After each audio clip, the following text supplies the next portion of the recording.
front of me is Blackshark 7 Pro, and today I would like to show you how you can connect it to printer.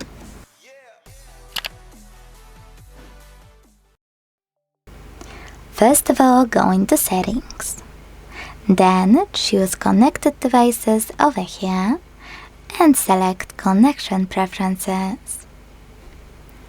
Now click on Printing and tap on Default Print Service or any other service you have and wanna use. They all turn on the same way, so just tap on yours and make sure this switcher is on. Then wait. Your device is looking for a printer, and when it finds one, it will connect to it.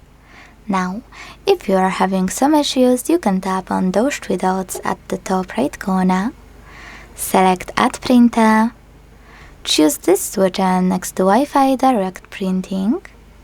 Hit Allow in the pop-up for it to work, and then tap on Find, so your tablet can scan for your printer. You can also choose Add Printer by IP address, import it here and select Add to connect manually. Thanks so much for watching. If you enjoyed this video, leave a like, comment and subscribe. Bye!